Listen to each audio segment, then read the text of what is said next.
to be honest with you, I hired a coach last month because my business has just gradually started to lower.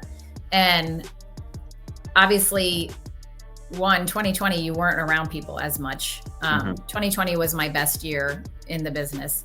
And then it's just kind of declined. And I started like really having to like take a look, because my business has always been pretty organic. I don't do a ton of advertisements. I've just kind of worked with the people I care about, talk to them. And it just has always given me a very good, comfortable business. But it just felt like I wasn't getting that as much as I was. And then now I'm having my son join me, and I was like, what is it?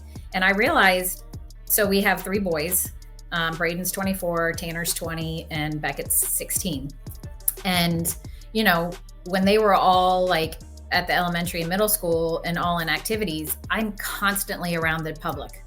And that's, like you said, that is my comfort level, is just being around people and talking. And then people will be like, oh, Heather, I saw that house came on the market. What do you think about that? Just organic conversations every day. Having those 5 conversations a day was a piece of cake. I don't have that anymore. I don't really have my son that's 16, he's not playing a sport. So it's not like I'm going and having those interactions. So that's one thing. And one thing I've always told my son that's getting in the business, like, you will never know everything. This business, don't ever think there's going to be a day where it's like, oh my God, I finally know everything. Never going to happen in real estate. There will always be something new that comes up and you're just like, I had no idea. And you have to kind of reinvent yourself. You can't just kind of hang on the fact like, well, I've been licensed for 28 years. I have great experience. It's like, people will forget you. As great as you were, as awesome as the time came when you helped them and went above and beyond, and so you really have to make sure that you're constantly reevaluating your business. And it's hard sometimes, the fact that I'm just hiring a coach after 28 years, my dad did kind of coach me I hired him because he was a business coach for insurance agents. And I'm like, why won't you do that for me? Like, all your people are super successful. And that was awesome. And so, I made the decision that it's time to do that again and just kind of reevaluate everything.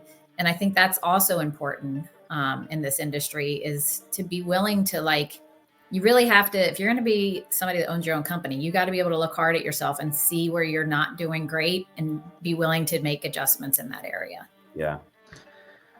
I mean, spot on. I think ego is one of the things in our industry that limits or eliminates a lot of agents.